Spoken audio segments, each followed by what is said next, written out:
यात्री आसमान में उड़ गए, सामान रह गया पटना एयरपोर्ट पर। एयर इंडिया एक्सप्रेस फ्लाइट की ये अनोखी उड़ान।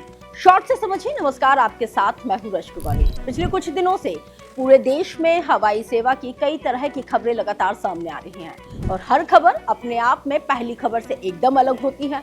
और ऐसी ही एक खबर इस वक्त बिहार की राजधानी पटना से भी सामने आई है। बताया जाता है कि सोमवार को पटना से गाजियाबाद हिंडन एयरपोर्ट जाने वाली एयर इंडिया एक्सप्रेस ने अनोखी उड़ान को भरा।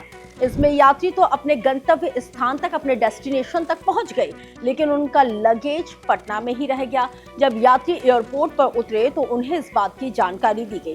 दरअसल इस जानकारी को भी इसी उड़ान में शामिल एक यात्री ने साझा किया, जो राजधानी के ही रहने वाले हैं प्रसून कुमार। एयर इंडिया की फ्लाइट संख्या EX1591 से पटना से हिंडन एयरपोर्ट की तरफ उन्होंने उड़ान भरी थी।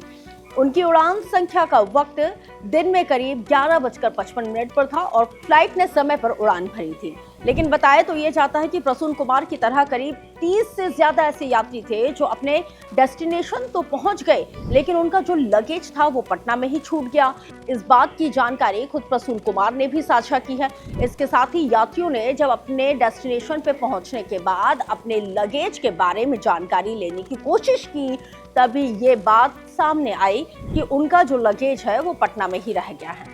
उसके बाद हिंडन एयरपोर्ट पर उनके सामान के बारे में फॉर्म भरवाया गया, डिटेल्स ली गई। तो वही प्रबंधन का ये भी कहना है कि जिन यात्रियों की जो यात्रा है वो कंटिन्यू है, उनको थोड़ी परेशानियों का सामना करना पड़ सकता है, लेकिन जिनको आगे की यात्रा करनी थी वो ज़्यादा परेशान थे, क्योंकि जिनकी यात्रा डिस्कनेक्ट हो गई थी उनको तो सामान आसानी से उपलब्ध हो जाएगा, लेकिन जिनकी यात्रा कंटिन्यू है उनके लिए दिक्कत बताई गई है।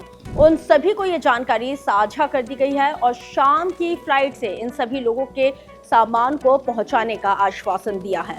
बहरहाल इस लापरवाही को लेकर आप लोगों का क्या कुछ कहना है, कमेंट के जरिए जरूर बताइएगा।